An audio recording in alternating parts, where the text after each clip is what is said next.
Hey, welcome back to Girl Chat Sports. We are on episode 37. Gosh, it's almost I don't want to tell my age, but anyways, we have an awesome show for you today.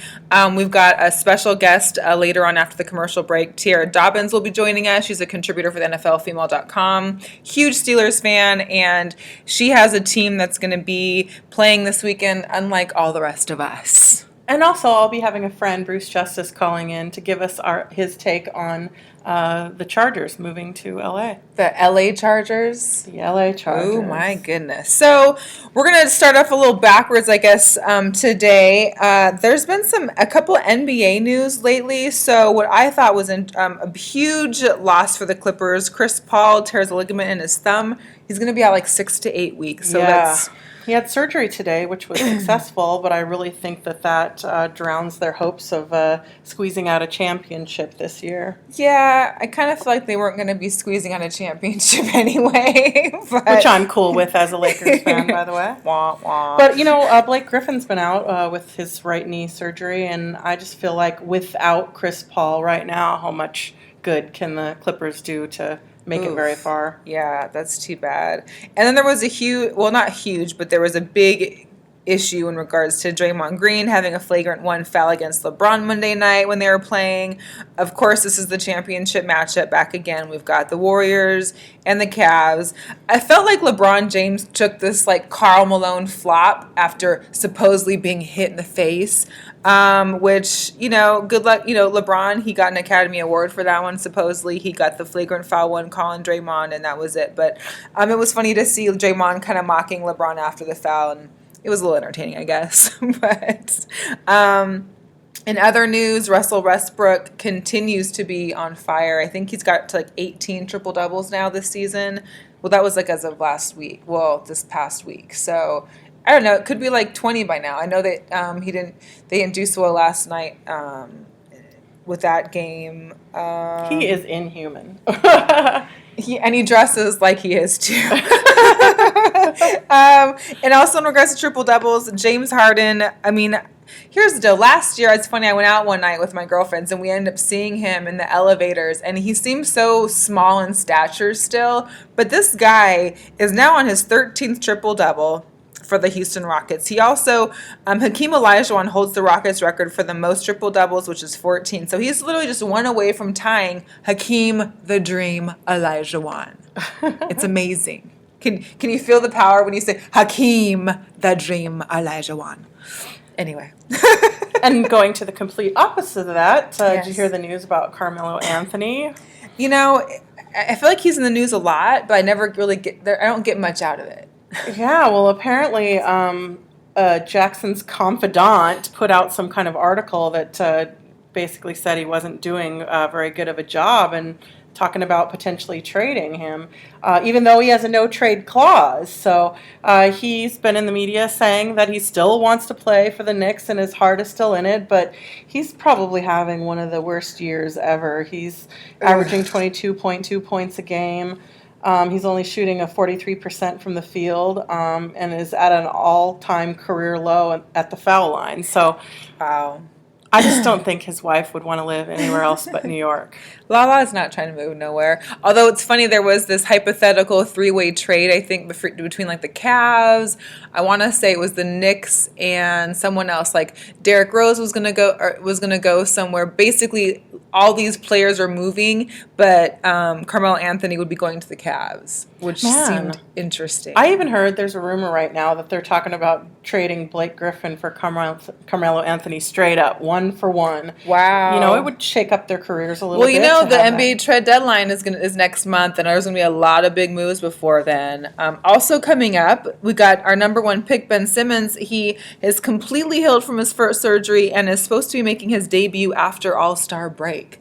Which, by the chance, we need to start pre-planning things because All-Star break for NBA was no longer in Charlotte due to the whole issues regarding what was the discrimination in the bathroom situations there. So they moved it to New Orleans, which happens to be the same exact time as Mardi Gras. Can you imagine All-Star weekend and Mardi Gras all in the same week?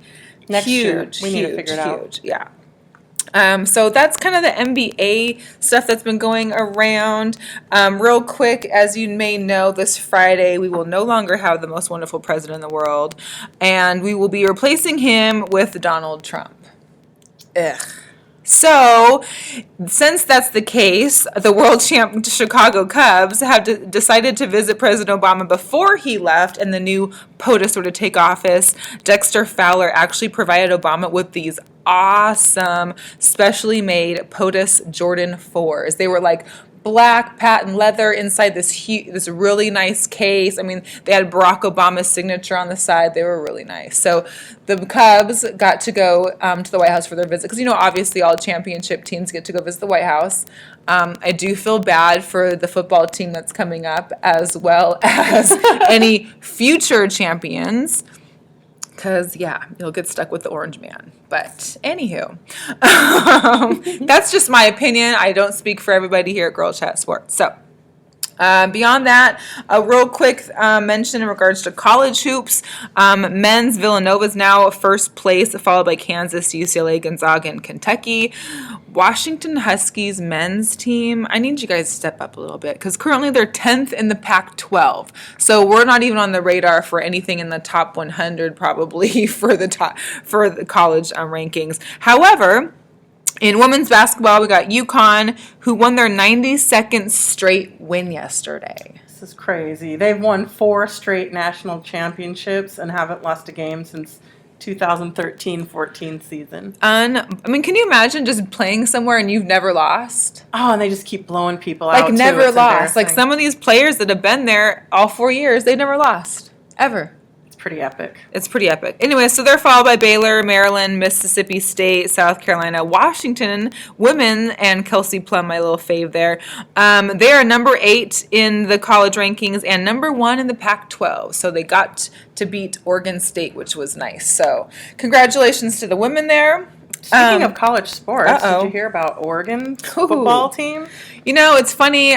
So they basically put their strength and conditioning coach on hold for 1 month without pay in regards to three of the athletes that had on the football team that went back for their strength and conditioning prior to preseason warm-ups. Yeah, after being gone for the break, I guess they had a pretty grueling workout that sent them to the hospital. Well, and funny thing is, I was actually reading some of the tweets behind it from either previous Oregon players or current collegiate players or professional athletes, and they were saying that even some that play for the team were saying that, those few days when they first started conditioning, it wasn't even with weights. They were doing their own body weight. So some of the people were just saying, hey, if you want to win, you got to go hard.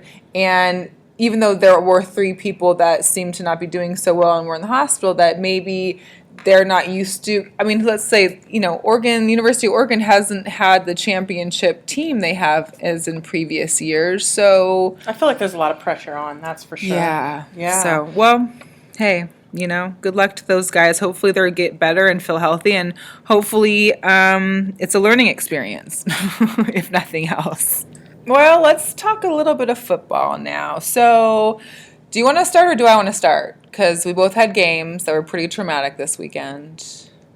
Yeah. Well, I have to say that I'm super proud of my Cowboys to be able to get this far with 2 rookies at the helm. I just am so proud. I am obviously disappointed. I feel like they made some mistakes at the end of the game, which could have potentially turned out differently. Like, for instance, downing the ball when they still had 1 timeout. We were down 3 points with 1.7 minutes to play left. And I don't know, we hurried and spiked the ball, which typically spiking the ball saves you about 10-15 seconds. And since we had that timeout, I think that if we would have had 1 more extra down, that we would have had a better opportunity to actually score a touchdown instead of get a field goal. So I don't know, in hindsight, I guess spiking the ball probably wasn't the best thing to do because, of course, we ran out of downs. But I definitely, the whole entire game, I was nervous as can be. Even before my heart was beating, I knew that it was going to be a tough matchup. Obviously, when you're going Aaron up Rodgers. against Aaron Rodgers, that and especially since he's really been on fire at the end of the season. I really think we made a great comeback. I really thought they were just going to blow us out with the way that things were going. It was surprising. Yeah, the comeback that was good. So I'm super proud of them. Definitely disappointed that we didn't make it further, but I don't know. I feel like with basketball, there should be a best out of something when it comes down to the playoffs instead of just one and done. That's interesting. We'll have to save that for a further show, maybe. Interesting. And big shout out to Mason Crosby, the kicker for the Packers. I mean, he had like the winning field goal was 51 yards. I think he had like a 56-yard before that or something. I mean, that's pressure, and those are some hard kicks, but you get paid to do a job and you do it well. So congrats and some to him. epic catches, some epic throws. I mean, they really did well to deserve to win. And then there was my Seahawks. So we started out the game really well. Like initially, we had the ball for I want to say 6-7 minutes to start with. Jimmy Graham scores a touchdown. We're good. We're up 7-0 in the first quarter. Second quarter rolls around. Julio Jones scores. We get a field goal.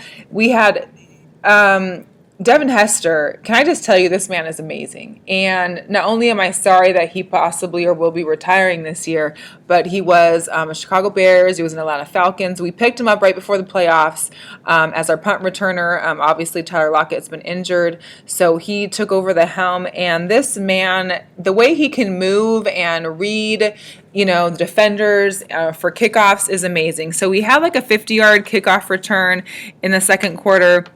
There was also a 78-yard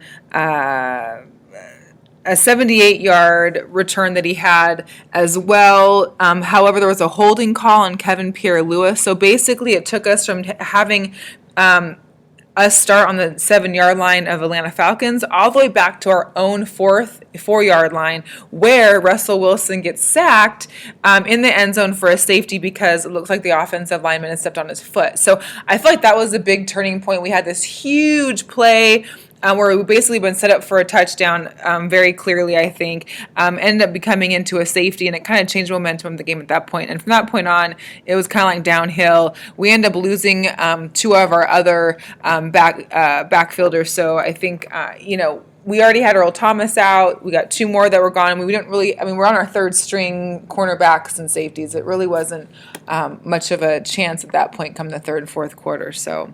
That's definitely the weirdest safety that I've ever seen.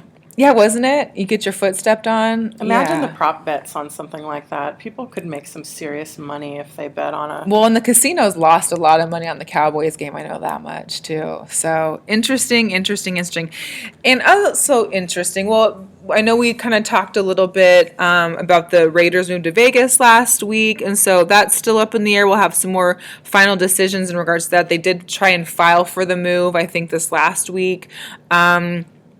But there was also another move. The LA Chargers are now moving to Los Angeles. And I know we've got your friend that can give us a little inside of kind of how they feel about your team getting stripped away from you, I guess, right? Right. So we have a special guest calling in today, my friend Bruce Justice, who is a huge Chargers fan. Say hello, Bruce. Hello. Hey, Bruce.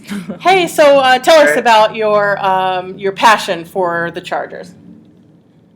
Well, it started back when I was about 10. In 1986, I was young to football. I was playing Pop Warner football, and the local team was the Chargers. And I watched Dan Fouts, and I was amazed by how he could just throw the ball down the field. And I've been a Charger fan for 30 years now.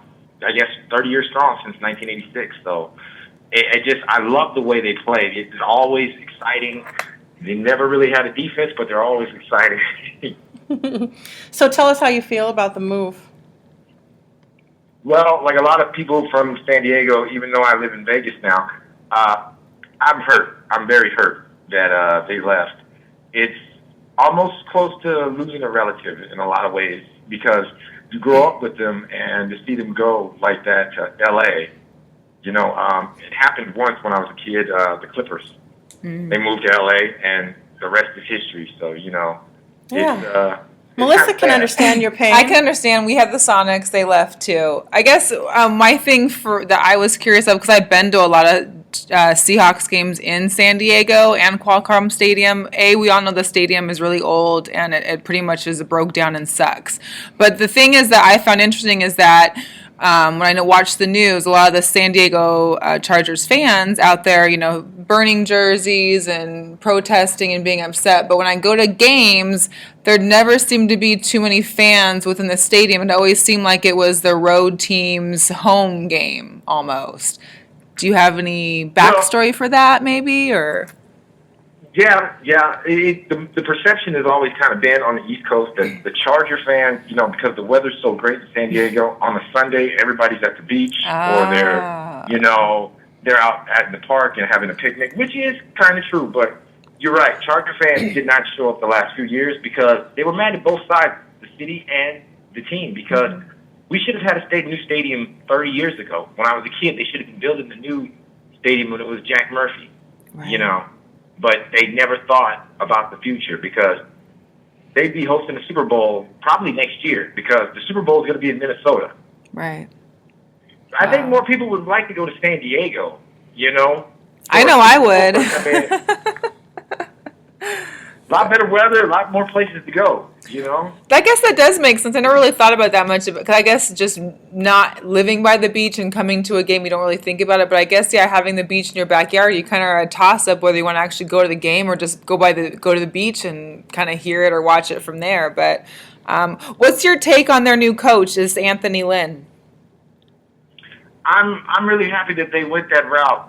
Anthony Lynn's a good coach. He was the coordinator for the Bills last year, and he came on late in the season because they fired their other coordinator. But he's a good coach. I think they're going to get back to the running game, which is part of the Chargers' problem on offense lately, the last couple seasons.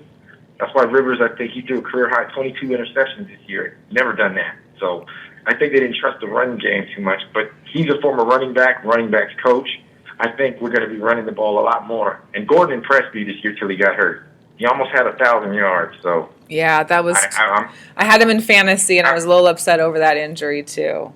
Yeah, because he stopped at 997. So anybody who had him in fantasy was like, "Wow, he was that close to 1,000 yards." Mm-hmm. Yeah, well, the Broncos signed a former Miami Dolphins defensive coordinator, Vance Joseph. So 2 new African American head coaches in 2 days.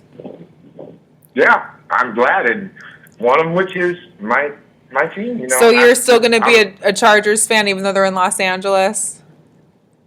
I'm not going to be a diehard like I was when they were in San Diego because, when they're connected to your hometown, it's a whole nother feeling. But I'm still going to be a fan of theirs. I'm going to watch them from a distance, and hopefully they do well.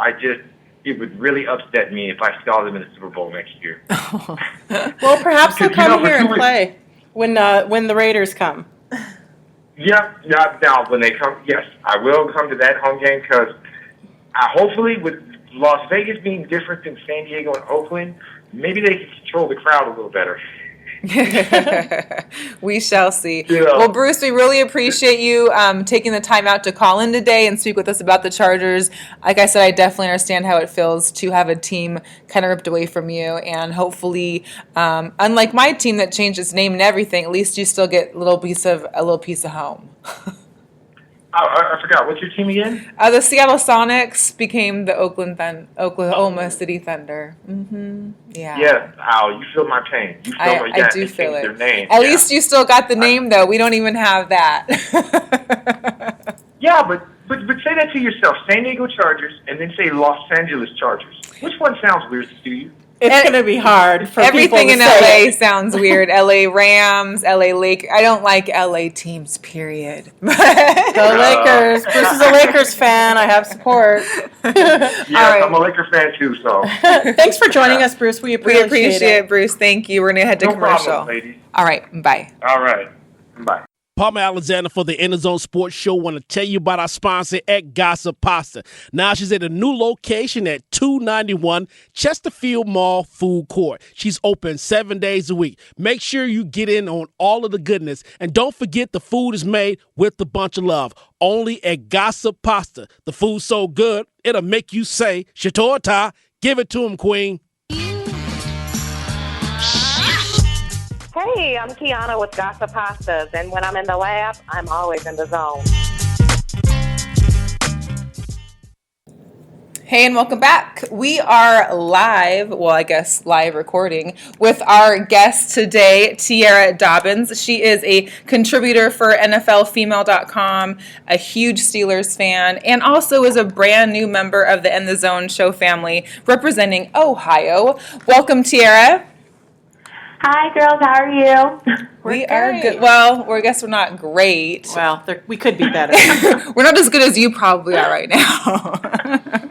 I'm really, really good right now. If you can maybe just give us a little backstory on kind of, who you are, what brings you to Ohio, and maybe living in Ohio, what brought you to be a Steelers fan?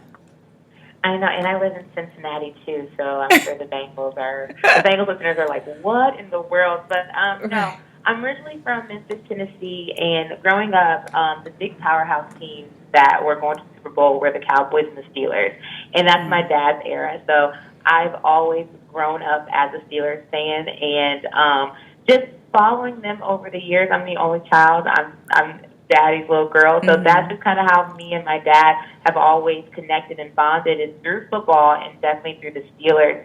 And living in Cincinnati can be, pretty rowdy when the Steelers come into town, but you're not going to hold my own. The Steelers haven't let me down too many times living here, so I have a few bragging rights around here. I think you definitely one-upping the Cincinnati Bengals fans out there.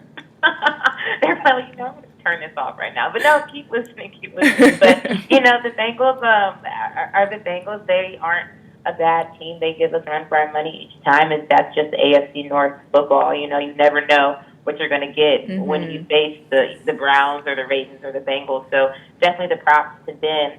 And currently, I am a contributor for the Steelers for NFLfemale.com, which is a great platform for women who enjoy the sport, who have, this team that they followed, and can definitely just write about, the ups and downs of the season, the wins, the losses, and definitely just following the team to get to the point where the Steelers are right now.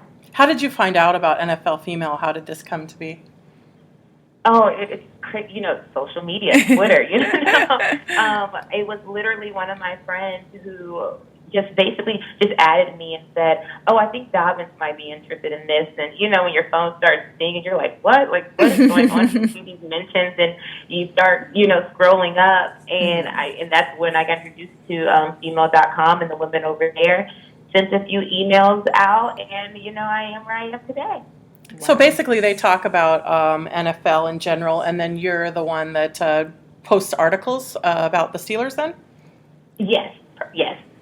That's awesome. it. So it's really awesome, to be able to write about and follow the team that I've been following for years, and just have people, being able to talk to you girls today. And, like I said, being a new member of In the Zone, it all started through NFLfemale.com. So I'm very thankful for the opportunity that they gave me. That's very cool. So me and Steph, both of our careers aren't in journalism by any means. This is kind of like our fun hobby. And so I don't know, is this something that you're pursuing in school as well? I know you mentioned that you were currently going after your master's at Xavier. I don't know if journalism was it, or if you're actually looking in. No, actually, it's HR development that I'm getting my master's in.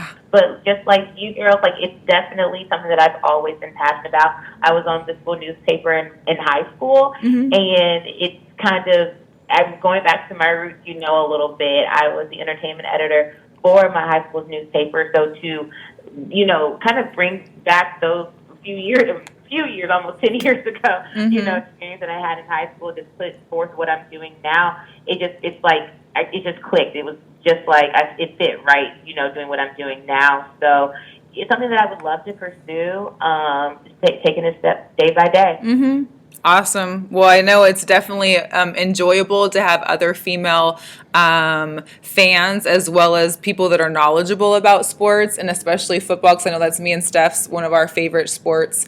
And being able to, have that camaraderie with other women that actually know something about it and can talk about it, and kind of hang with the guys when it comes to doing things like, talking football. Right? Absolutely. And speaking of football and the Steelers, we briefly discussed kind of our teams losing earlier, but the Steelers, they had a win this weekend.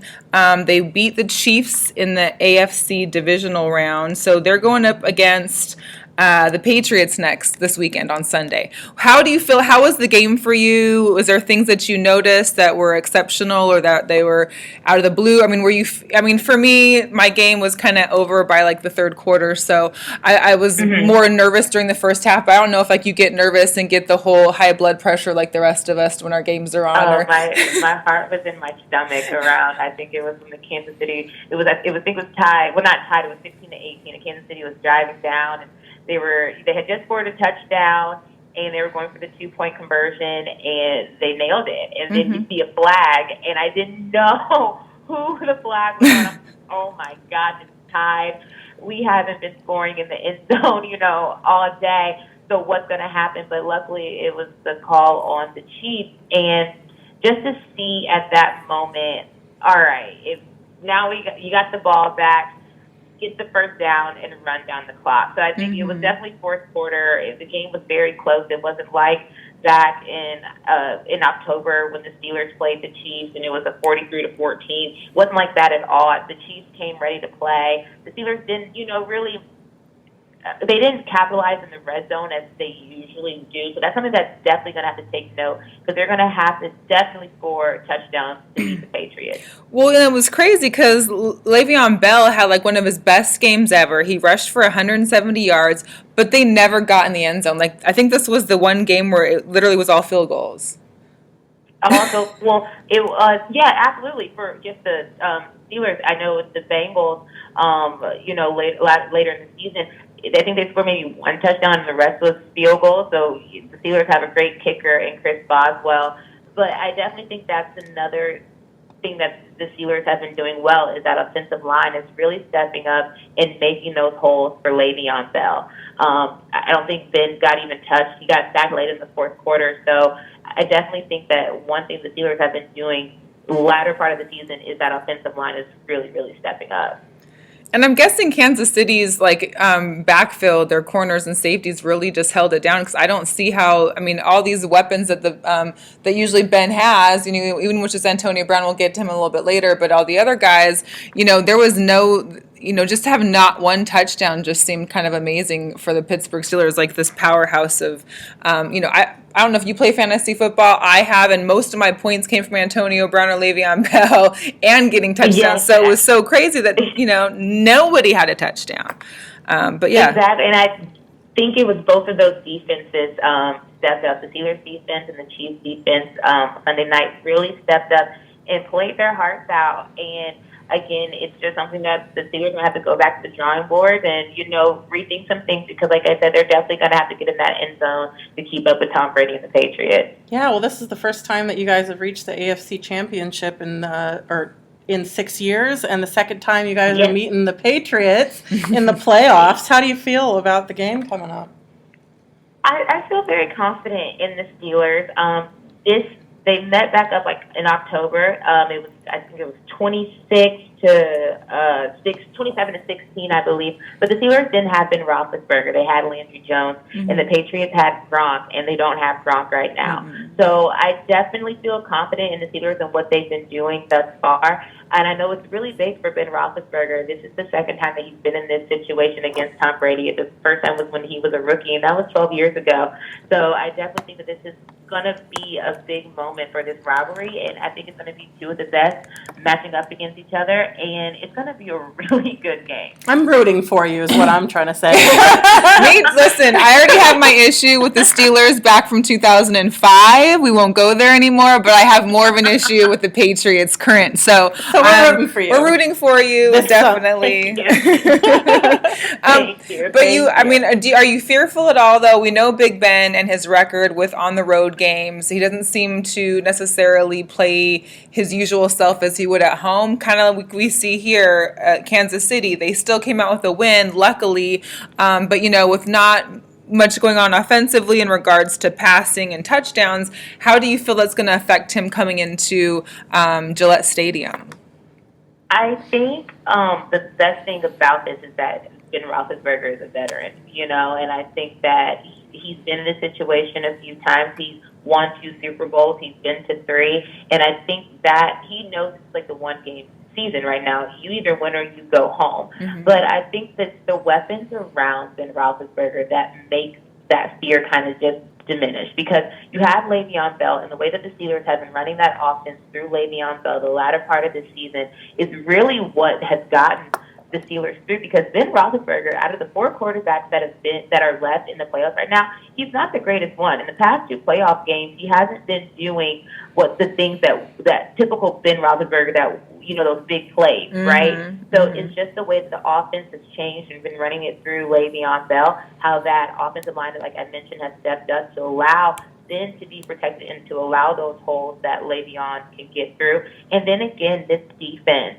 that, as of late has been playing phenomenal. As of week 11, James Harrison is playing like he's 22 years old. There's players like Bud Dupree who's stepping up, Ryan Shazier, who is just extremely fast, the rookies in the secondary. So I just think at this point, and even with the kicker, special teams and everything, Chris Boswell. So I think that, yes, it's fearful, and you never know what can happen anywhere, especially with Ben and, his record with the, interceptions and the sacks and everything. But I think that this Steelers team is playing together right now, all on all fronts. And I think that gives Steelers fans a little peace of mind. Well, we here at Girl Chat Sports are big fans of James Harrison and his arms. He was our featured arms of the NFL last week on the last week's podcast. I don't know. I mean, have you seen some of the videos of this guy working out and like the weights he's lifting? But good golly. Yes, so we are definitely fans. I think fans. it was just right after Kansas City, like when they just got back to Pittsburgh, he posted like he was working out already. So he's a monster. Father time, like he's beat it. I mean, to be playing his position that great at 38 is just hard work and dedication. So definitely a person that, the Pittsburgh Steelers are glad to have back. Right. Well, speaking of posting, so in regards to your Steelers, there was a recent issue, I guess, concern or post, a Facebook Live that Antonio Brown put up on Facebook right after the game inside the locker room, kind of like the, no holds bar back there. For 17 minutes, they had a Facebook Live on where you could actually see they took part in the prayer. You could hear Ben Roethlisberger rounding the guys up and talking about, Gillette Stadium and this next game coming up. There was also some discussion from Mike Tomlin. And it was kind of Antonio Brown almost on like a more immature side, it seems like, for a guy who's been in the league for 7 years. I thought he may have been a little bit more mature in regard. I mean, I get the aspect you just beat the Kansas City at home, at their house, and you're enjoying it, you're celebrating. But how do you feel like this is going to take apart as far as in regards to the team and their focus with New England, and then as well as how do you feel that social media is really impacting football and kind of in that way? So definitely Antonio Brown. I most of all, NFL media and all the outlets have said, and even Coach Tomlin, it was very immature. It was very selfish at that moment. And like you said, I definitely agree. I believe Antonio Brown was very excited. I mean, you saw Kansas City go down the field, and now you got the ball back. And you're the one who made the play on 3rd and 3 to run this clock down. You're excited. You're going to the AFC Championship game against the Patriots right now. So I definitely feel that it was very, very, very exciting for him. And you can watch it when you watch the video. He quietly says something along the lines, kind of like alluding to showing you guys how we do. And if you're a Steelers fan, if you're an Antonio Brown fan, if you're just a fan of football, at that very moment, that was probably really exciting for you to see, because it's that uncut, raw version that we see of like the NFL players that we just love. Like, you hear their coach speaking about, let's get ready for this. Hear Ben Roethlisberger talking about how he's been to that Lions Den, and you see the team partaking in prayer. So if you're a Steelers fan, you're like, oh my gosh, I'm seeing, this live. Being a part of it. Being a part of it. You feel a part of it.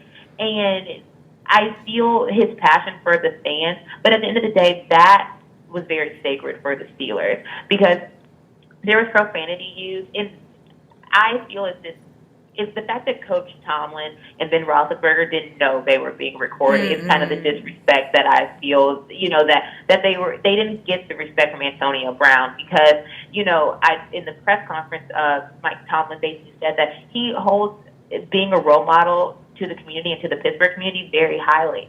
And so at that moment, he was talking to his team. He was talking to a bunch of grown men who Right. are high on adrenaline right now, who have just, won this game, going off to the AFC Championship. They're one more game, win that, and you're off to the Super Bowl. So at that moment, I think that he was talking to his team, and for the fact that Antonio Brown didn't show the respect to his coach and to his quarterback, that's where I have a problem with it. But at the same time, I would say that I do not believe Antonio Brown meant any malicious intent behind it. I know that Antonio Brown respects his coach and his teammates, and especially, Ben Roethlisberger.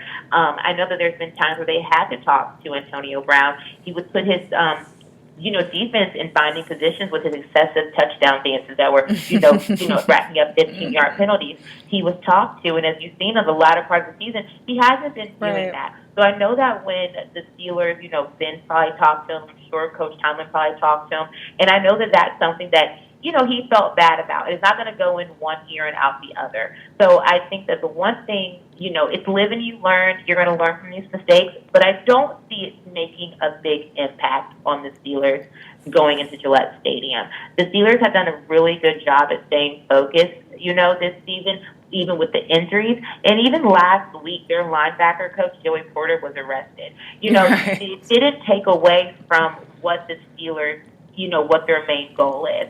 So I think that this is not going to take away from the dynamic player that Antonio Brown is. So I think it's just, it's the only thing is just causing the distraction right now. But like Ben Roethlisberger said in his press conference today, it's water under the bridge, and you just got to move on, from it. Well, and hopefully not only the Steelers, but Antonio Brown, but hopefully all players and teams can kind of take a note from this book right here and kind of realize that social media, I mean, I think there's already rules in regards to... There's already rules, exactly. I think it's 90 minutes post-game that you're not supposed to be, on social media. So knowing that Antonio Brown knows that, too, is also kind of a slap in the face. Well, but, and knowing that... No, go ahead. Sorry. No, sorry. But, he's going to face a potential fine for that. But I think it's just more so, not even the fine, it's just more so the respect, that you have to show your head coach and your veteran quarterback at that moment. Well, I'd heard that he actually did it after the Miami game prior to it, so I don't know. And then I also heard that he made over $200,000 promoting Facebook Live last year. So there might have been also a little ulterior motives behind that. Exactly, and I think it's another thing because I do remember it was said that he was doing it after the Miami game, and there was, and if you see, there were more than just him, in the video, showing their excitement. But I think just everyone's excited, but I think as an NFL player, and as great as Antonio Brown is at that very moment when your coach is talking, I think it's probably time to log off and pay attention to, your coach and to your quarterback who's been in this situation, either, in postseason and in regular season. Like that, like you said, it's the Lions Den up there. Tom Brady and the Patriots are extremely well coached. They're very good football players. But, and I think at that very moment, it just should have been more of a respect thing. But like I said, again, I don't think there was any malicious intent, behind it. I don't think that Antonio Brown was, wanting it to be as a distraction as it has been, and to make it seem that he doesn't respect his coach or his quarterback, because I don't believe that for a second. I definitely think that he does respect them. Just that moment didn't display that. Yeah, I think most of the guys there respect Mike Tomlin. He's a great coach. I mean, he's pretty young for a head coaching status, not as much anymore these days with the younger coaches that keep getting hired. But it seems like most everybody on that team's very well meshed together. It was kind of upsetting to see the other guys who also are aware of the no social media policy all kind of get in on it too, because that kind of spoke to the role model issue there. But I personally don't think it'll be much of an issue. I was surprised to see it. And, even just as a female who likes football, I was, entertained that we were looking into the behind the scenes of the locker room action. Exactly. But, like I mentioned before, a lot of NFL fans and viewers, they like, on NFL Network, the sound effects when the players are mic'd up and you see like that raw, uncut, version where somebody have to bleep out what they say because, they're in the moment. And like I said, you feel a part of that locker room if you're a Steelers fan. And because, when they're in press conferences, they always have to say, like, the right thing. At that moment, you're seeing them genuinely excited because I'm pretty sure all Steelers fans were just that excited when that game was over. But like I said, it's more so expecting for your coach and, your other teammates who have to deal with those questions, and not take focus away from the preparation, which I don't really think it does, but just having to answer the questions, I don't think it's a big deal until, just having to answer these questions right now before this AFC Championship game was kind of a nuisance, I'm sure. Yeah.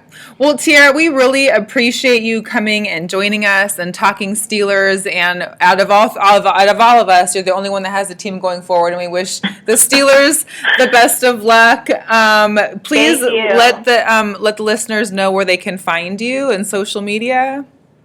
Yes. _ Dobbins on Twitter, DOBBINS, and the same on Instagram. And you can find all my articles on NFLfemale.com. Awesome. Thank you so much, and best of luck to all your all the new stuff you'll have coming up on NFL Female, as well as we'll probably talk more with you on In the Zone show. Yes, absolutely. Thank you guys so much. Awesome. Thanks. And before we leave you guys, of course, we got to give it to you with the arms of the NFL. I still wanted to keep it a little bit centered around the teams that are still in that championship, the run for the championship. So I've got Jared Cook. He's a tight end for the Packers, number 89. He actually had a great game for them this weekend. Justin Coleman, number 22, cornerback for the New England Patriots. And, of course, the TBT, we should have had Tiera give the intro for this one with her Steelers, but Jerome the Bus Bettis, number 36, he was a halfback for the Steelers, also played a little bit for the Rams back in the day. But he had some serious big arms. He was a serious big man, the Bus. If your nickname's the Bus, we already know what's coming.